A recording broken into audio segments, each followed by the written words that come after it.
Hello, I'm Dr. Sam Hancock of the Emerald Planet and Emerald Planet TV.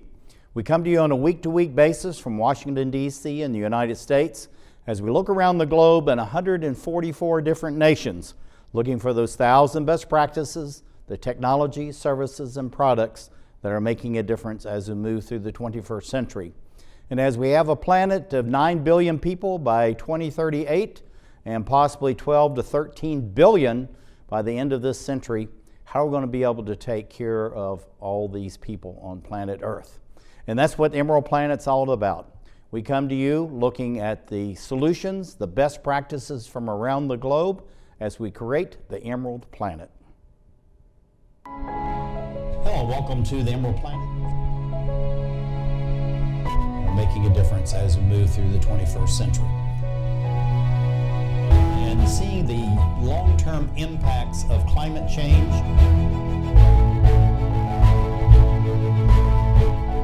We're glad to have you. Thank you for being with us. Talking about bringing solar energy into the inner city, at one time people would scoff at the idea. Now people are eagerly embracing solar energy across all different communities within Washington, D.C. and across the United States. It's very important that we have companies that are homegrown and also are hiring people from in the local communities so the communities themselves understand what is solar and renewable energy and why it's so important for their climate, their environment with where they live. We have a gentleman who's a true expert in all this. It's Paul Maylone. He's the Director of Engineering at WDC Solar in Washington, D.C. And we're going to talk a little bit about company culture and how does that company culture embed itself in the community and involve the community in going forward as far as renewable energy and increasing a higher level of environmental quality across all communities, regardless of resource base or history. Paul, welcome to the Emerald Planet TV. Thanks for having me. Looking at WDC Solar, I know that you have worked across the United States, gaining much knowledge. We met at Standard Solar a number of years ago, and you were actually experimenting with new different types of solar technologies, and now that's morphed into you actually joining with WDC Solar over these years. But we're talking about company culture, training, history, and the dedication and commitment back to community. Why is a company which has really a social enterprise mission so important in various inner city communities? Well, I'll say it's the fulfillment of a larger goal, I think, with the industry, that this is power for the people. That renewable energy, the sun, which is the most abundant energy source on Earth, can provide free and renewable, clean energy for people so that they can get off of the resource drag that goes into their carbon emissions every year. And but that it's also, it's a powerful engine for someone's career.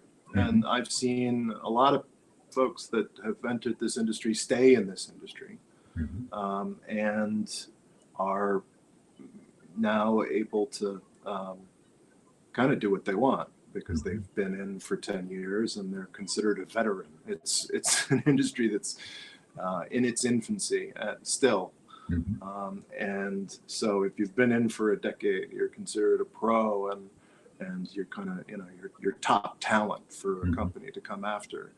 And so, I believe in these jobs as engines for prosperity for everyone that enters WDC's training program. That's the hope, is that they can get to where I've gotten to, and it's been a great career. Mhm.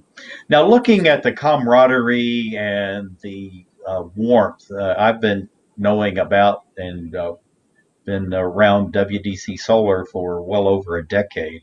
And there seems to be something special about the culture that it has, but it's really been based on training and education. Why is that so critical that you train and educate people within the inner city to be able to literally walk down the street and be at the job site, whether it's a home or the public library or the elementary school? Mm. Well, it's got, you think globally, but you got to act locally. And being based in Anacostia and having as many of our participants, both in the training program but also in the company itself, has been a big boost to what we're trying to galvanize, this a local movement where, yeah, we're on schools, we're on multifamily complexes, and in some cases they're the schools that our kids are going to, or they're the complex that we live in, and that's kind of neat to have that recycling of energy into the work that we do, back into the community. I like all these metaphors. You really know how to weave this in, Paul. Thank you for doing that because harnessing the power from within the community, and that's what we're seeing in the faces of these people right here, and this intensive training program to prepare them to go out and actually give their talents and skills, their specialized human energy, to their aunts, their uncles, their cousins, nephews, grandparents, even to their parents in some cases. How does that motivate these students, regardless of age, to really want to be in the industry, but also to be able to bring this type of renewable energy into a community that, for centuries, was literally almost forgot about?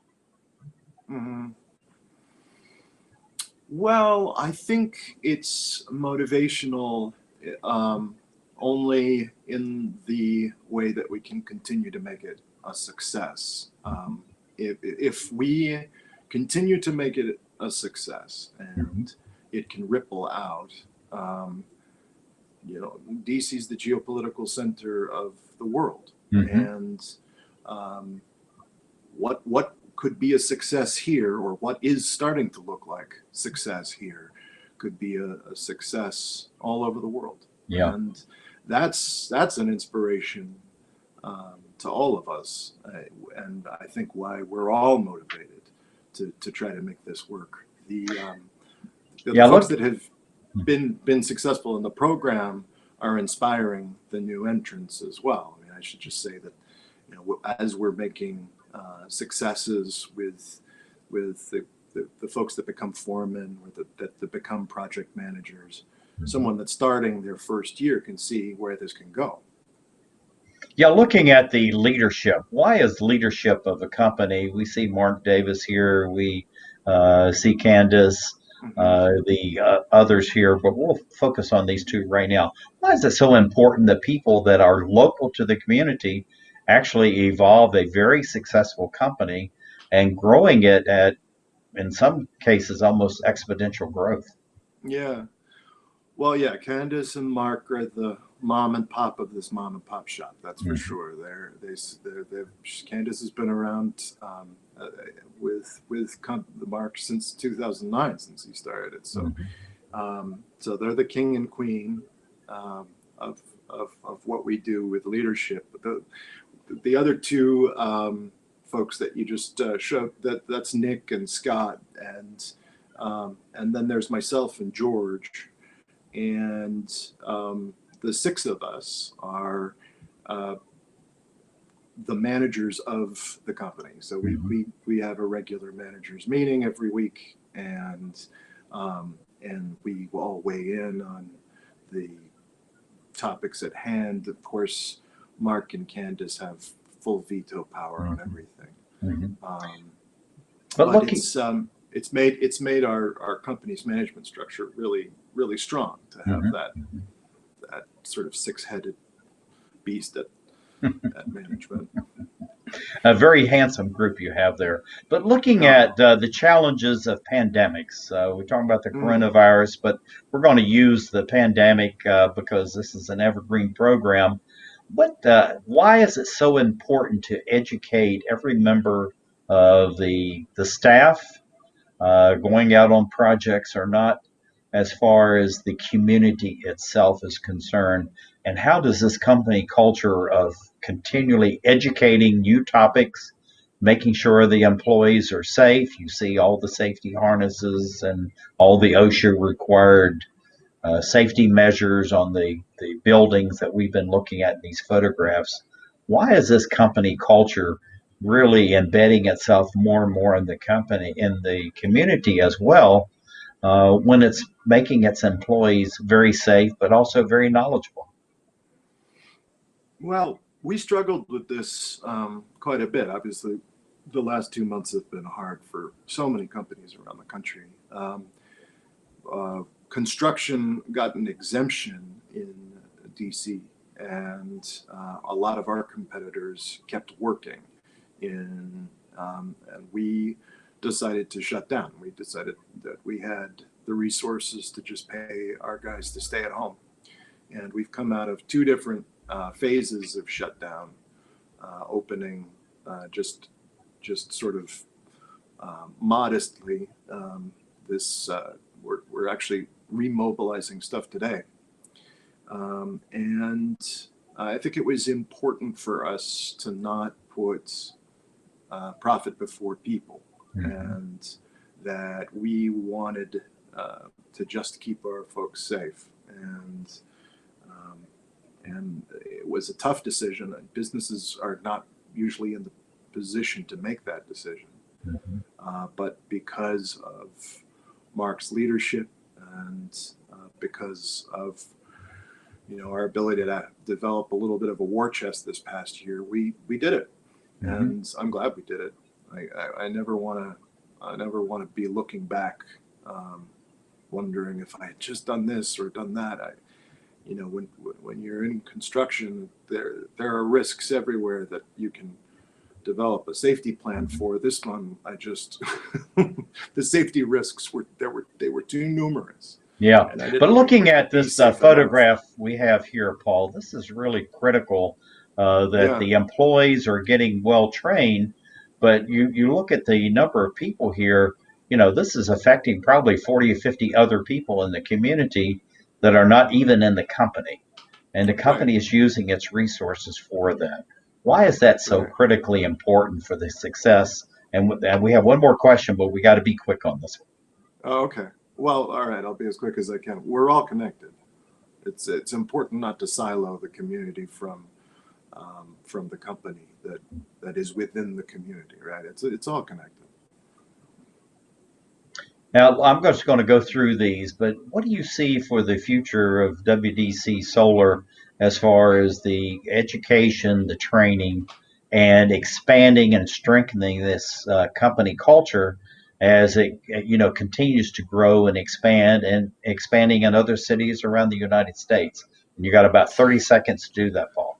Okay, great. So Mark and I have been developing this new formal version of the training program that he's had every year prior, and that is the Solar Academy. And we're working on a video series for this, so that it's evergreen until it's not. I mean, new tech could make it obsolete, but we want to do this video series so that we can have people be able to get training at the Fantastic. Paul, this is Paul Maylone, Director of Engineering, WDC Solar. Thank you for being with us as we create the Emerald Planet.